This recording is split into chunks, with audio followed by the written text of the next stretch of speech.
We spend so much of our time trying to better ourselves and our situations. And obviously, the deeper that we get into it, whether it be because of tragedy or maybe external stuff like family members or friends or romantic partners, uh, uh, as we get to know ourselves more and want to, like, I guess, get better, um, we might find ourselves on a spiritual path, which I've currently been on since 2012. So I've been on a spiritual path for some time now. So obviously this is going to be from my perspective, but what's the point of a spiritual practice? And maybe that preamble kind of sort of made it a little obvious that, like, we want to better ourselves and better our situations and kind of like, just like not be as in much pain or, to boil it down with what I had said before. But I'd like to argue that it actually is a little deeper. Now, obviously, what I mean by spiritual practice doesn't mean like you believe in a higher power, you believe in a certain religion.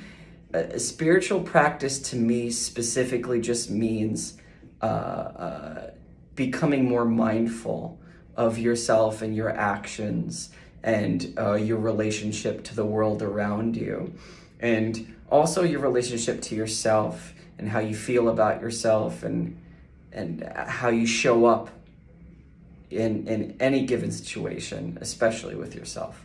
So it's listening more, it's being open more, allowing yourself to feel more. But what are the benefits to all these things? Well, one immediate benefit that I've seen specifically by being more mindful and having a spiritual practice is a lot of my interactions and relationships are a lot more genuine. They're a lot more based on just authenticity, which is really nice. I think something that we all get lost in is trying to be something that will be accepted or will be appreciated. And, I'm a performer, I'm a musician, so very clearly I've fallen into this trap multiple times throughout my life. And also when we're young, we all kind of fall into that, like certain cliques and certain things that maybe people will accept us more if we do them. That's where peer pressure comes from and whatnot. But there's a level of authenticity that is lost in sacrificing our individuality for the security of being accepted and appreciated and validated externally.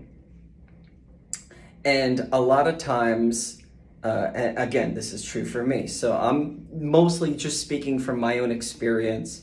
This is in no way, shape, or form me like standing on a soapbox saying this is how you should live your life, this is what you should do. I don't believe in that kind of thing. I do believe that we all have different life experiences and insight that's worth listening to and taking from and learning from. We all, to some degree, have something that is worth sharing, like knowledge collectively that we could grow. But essentially where I'm going with this is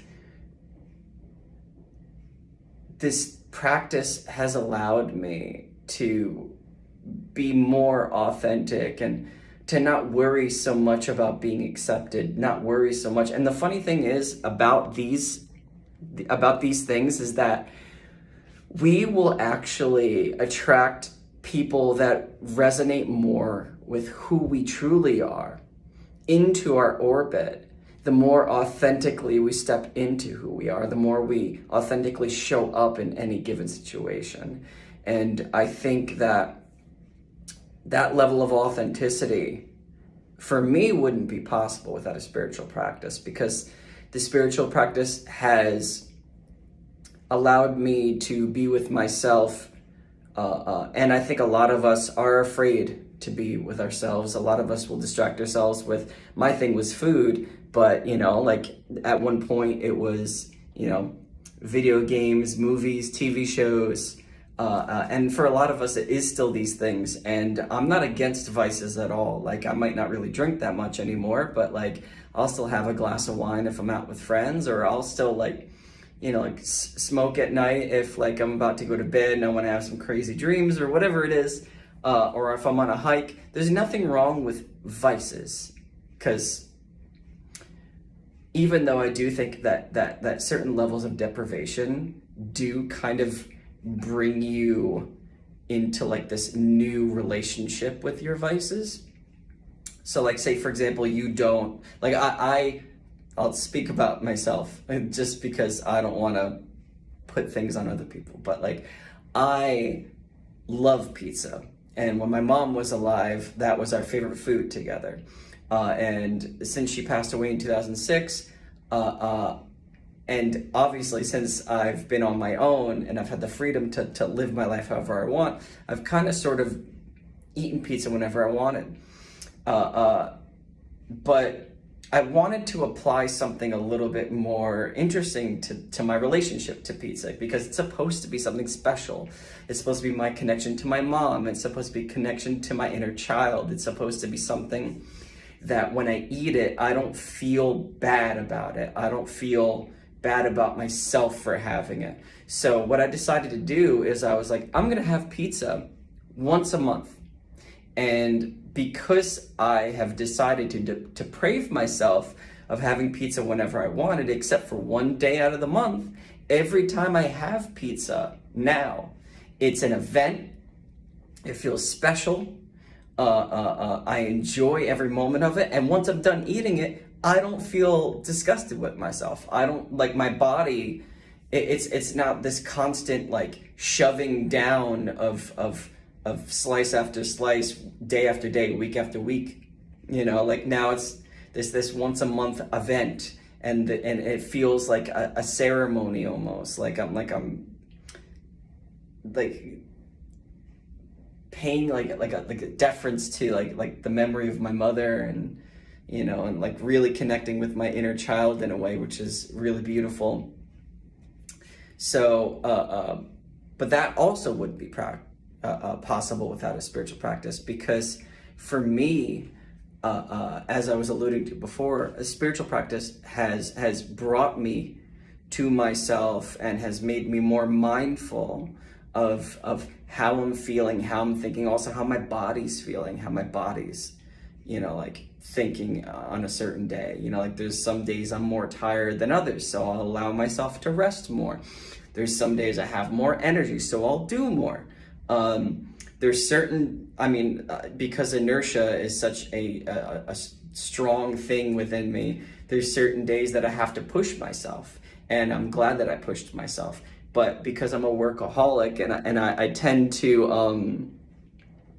overstress myself, I have a hard time giving myself a break. And so that I actually had to learn how to do that. I had to learn how to allow myself to relax. And that came from listening to myself and not like my head or what I think I should do and all these because like that's not really you, like all these external things that like say you should do this, you should do that. What really is you is when you just sit with yourself and you listen to yourself in silence, not the thoughts that you're having, but the feeling. Listen to how you're feeling, your gut feeling on whether or not you should do something, whether or not, listening to yourself on that level just isn't as common as it should be. And it's one of the major benefits of having a spiritual practice. As I mentioned before, it's also affected my relationship to the external world around me. And yeah, I just want to keep this one brief like the last one. And just talk about why I think having a spiritual practice is important. If you are on one, please feel free to share your progress with me down below. I'd love to discuss this further. So, yeah, thank you so much.